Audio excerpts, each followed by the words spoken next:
Elections code ముగియంగానే area hospital సందర్శించడం జరిగింది. OPD బిల్డింగ్తో పాటుగా కిడ్నీ డయాలసిస్ సెంటర్, అలాగే గైనక్ ఓపీడీతో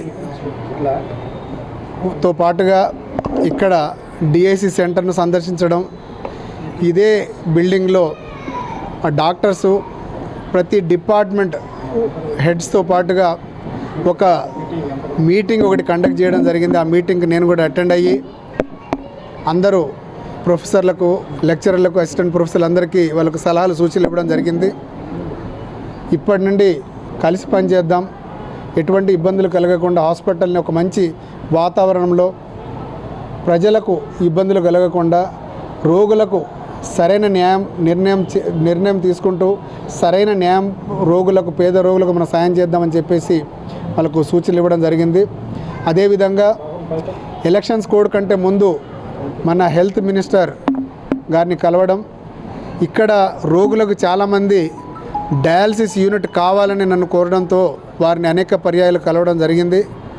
అలాగే హెల్త్ మినిస్టర్ గారు దామోదర్ రాజనరసింహ గారు వారు పెద్ద మనసుతోటి మన గవర్నమెంట్ హాస్పిటల్లో మన మహబూబాద్ జిల్లా హెడ్ క్వార్టర్స్లో 5 డయాలసిస్ యూనిట్లను శాంక్షన్ చేయడం జరిగింది.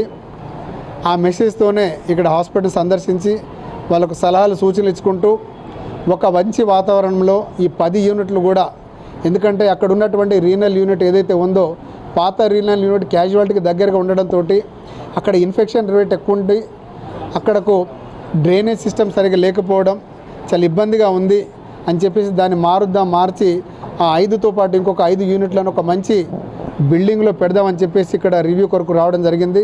మరి ఇంకొక 15 రోజుల్లో మళ్ళీ ఒక మీటింగ్ పెట్టుకొని ఆ డయాలసిస్ యూనిట్ని ఎక్కడ స్థాపించాలి, ఒక మంచి ప్లేస్లో పెడదాం, ప్రజలకు, రోగులకు ఇబ్బంది కలగకుండా ఒక మంచి అట్మాస్ఫియర్లో పెడదామని చెప్పేసి వాళ్ళందరికీ సలహాలు, సూచనలు చేయడం జరిగింది. ఇదే విధంగా నా పేరెంట్ డిపార్ట్మెంట్, నేను డాక్టర్గా ఉండడము, హాస్పిటల్స్ని మాత్రం బాగా కష్టపడి అభివృద్ధి చేద్దామని చెప్పేసి వాళ్ళందరికీ సలహాలు సూచించడం జరిగింది.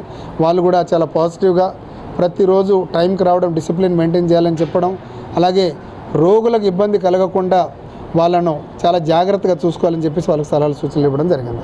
అసలైన తొలి వెలుగు. Follow WhatsApp @Tolivelugu official.